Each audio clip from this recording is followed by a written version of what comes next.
Good morning, Todd. I hope you're doing well. And as you know, we've had many conversations about real estate market in Utah, real estate market in the East Bay of San Francisco, and many times we go back to property rights. And you've been so educational to me, and I always love when you go back into history of how things really developed in regards to property rights that I would love to hear a little bit about the history of property rights. Would you like to share that with us?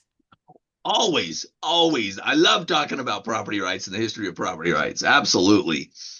It's one of my most favorite topics, quite frankly. And the main reason why is I lived outside the country, and really where it came from is I lived outside the country, and I lived in a third world country where I saw a huge disparity between those that had and those that didn't. And there was this big gap. And it was the people that had really had, they were very wealthy. And the people that didn't have were extremely poor. I mean, poverty beyond what really it doesn't exist here in the United States. We just don't even understand the level of poverty that we're talking about. And I sat there and I looked at it and I thought, how can there be such this huge disparity? And it haunted me, quite frankly. It haunted me. I was trying to figure it out. How did this happen? And it was through searching that I literally realized it's property rights. That's what makes the difference. And that's when I just became so passionate about it. So I anyway, love that story. I love the story. So then you came back to the United States and you did your research. So what is that research and how does yes, it? and actually, I'll get into the research, but what literally happened was because I didn't figure it out while I was there in the third world country. But when I came back to the United States, I was literally watching a movie called Cinderella Man. I don't know if you've ever seen it. It's a really good movie, and it's a true story. It's about a boxer, and it was during the Great Depression, and he's losing everything. He cannot feed his children. He's sending his children off to different family members so that they have food. I mean, literally, that's what he's dealing with. And the scene that just captivated me was he's running, he's training for a fight, and he's running down the street, and he goes down to the arena. And on the outside of the arena, now again, I emphasize this is during the Great Depression. And on the outside of the arena were all of these Mercedes, Benz, all these high-end cars parked outside. And he goes up into the clubhouse, and all the owners, and I emphasize owners, are up there. And he's begging from them. And they're giving him a little bit of money, a little bit of money, a little bit of money. And that's when I went, aha, it's property. The owners have the wealth, they have property. And so it just really grabbed my attention. So that's when I started diving in and understanding, where do property rights come from? How did this happen relative to the history, to our history? And it came from, so many people think it came at the founding of the country. It actually came way before that. It came in the Pilgrims. And when the Pilgrims came across, and you got to understand where the Pilgrims were coming from. They were coming from total, and this was normal. This was normal in the world. It was normal in the world at the time that kings controlled all the land. Kings, rulers, they had ownership of all the land. They had control of the land. Pilgrims, or not pilgrims, but peasants would work the land.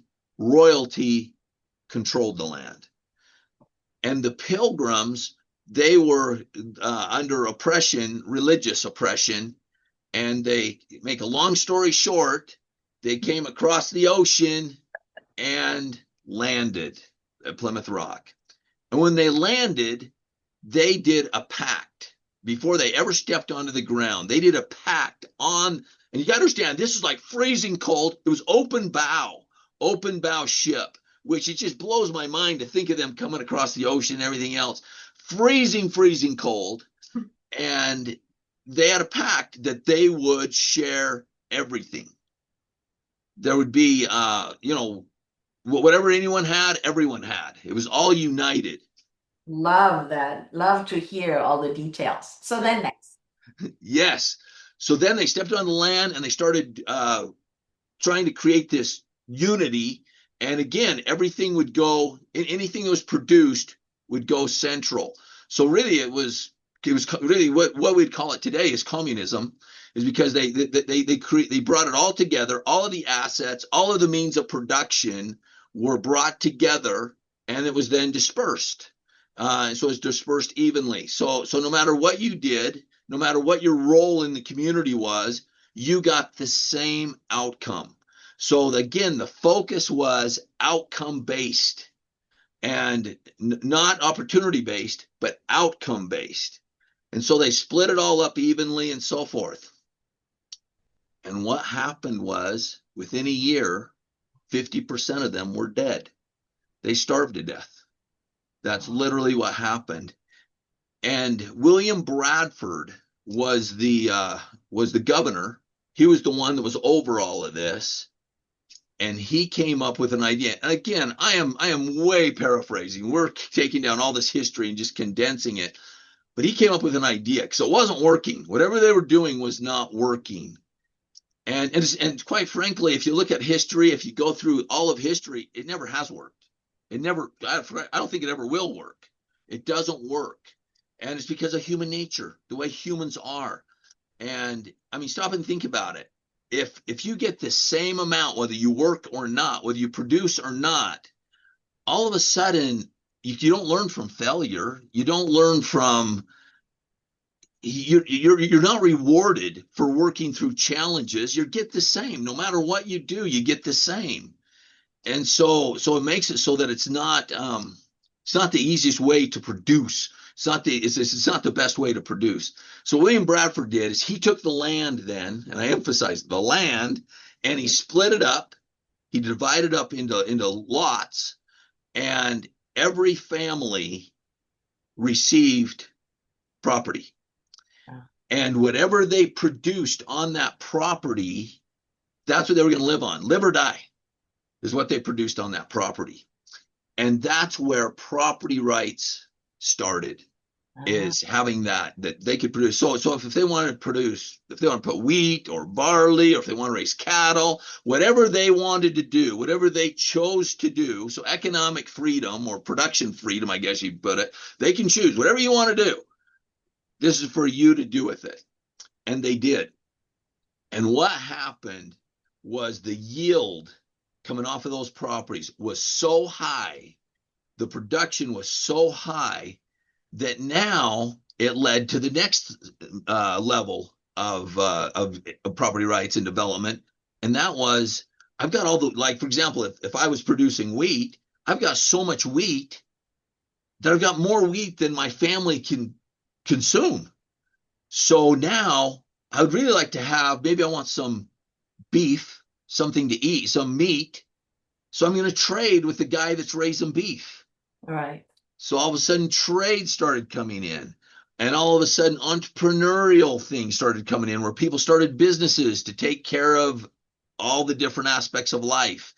And it just created the free enterprise system, or the property rights system, all started from there.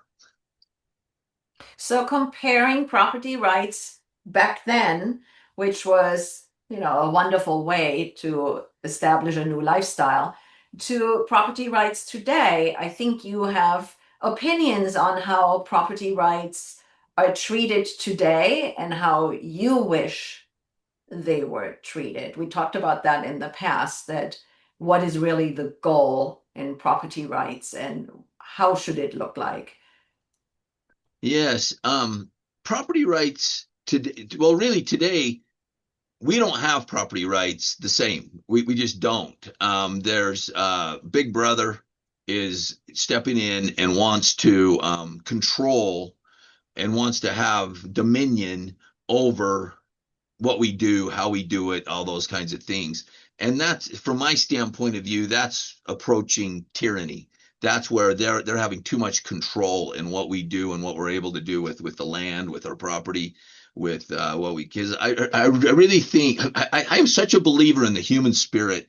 And I think anything that's going to restrict that So are you is talking about building, permits and having to run everything you do, or property taxes, or what is your biggest concern about how the government controls property? my biggest concern is I mean it makes sense to me to a certain degree is having because you want to have a organized to one degree or another. You want to have some organization within a development, a city, that kind of a thing. You don't want to have an industrial, factory in the middle of a residential community. Okay, I get that. That makes sense to me.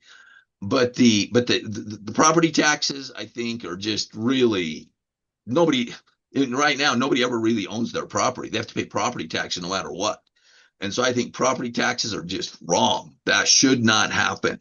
That's our property. You should not have any we should not be paying any taxes on that. What we produce from it, whether it's a family, whether it's food, whether it's whatever happens from that property, whatever comes from that property, that's ours. It's not But yours. how about, wait a minute, but how about electricity, streets, gas, all of those things that are being brought in by the city or the county, whatever you want to call it. And, those costs, do you think that each property owner puts it into a pot and then they decide, oh, let's build a street, or our neighborhood gets electricity? Or how do you see that working without property taxes? See, I don't think property taxes are needed for all of that. And the reason why I say that is because, like, let's use electricity as your example. Providing electricity, I think should be private sector produced. That should be a business that people produce and go out and create this value that they bring to the table. And as they create that value, we pay them. Okay, just like free enterprise, we pay them for those services. Those services come. Government doesn't need to be involved in that. I Some know, but that means that there's a chance that your neighbor will not have electricity. And, or, depending on if you live further out in the country, you're the only house with electricity and everybody else is without. I mean, does it serve all the people? And how do you see that there is no conflict with that concept? Well, the conflict you just brought up exists even today.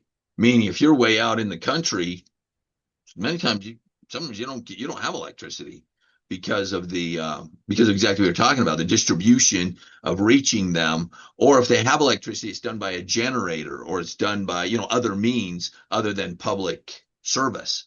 So that exists today. That's no different. The way I see it though is, and especially as time goes on with the technology that are coming to the table right now, the need for government intervention is going to be the opportunity for us to not need the government is becoming greater and greater. We don't need that. They're more of a problem than they are an asset. It's really creating some significant clashes that are happening right now. Are we going to choose freedom, or are we going to choose no risk? Are we, because that's what happens is people with freedom, there's risks involved in life. Just like going back to the Pilgrims, when they had their land, if their land didn't produce, they died.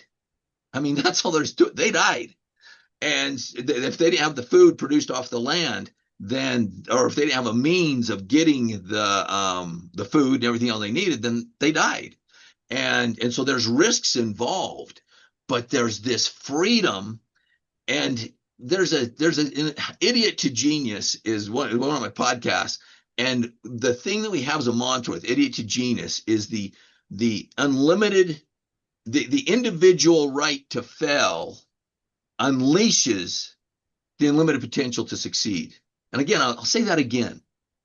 The individual right to fail. We keep trying to remove that. That's wrong to remove that.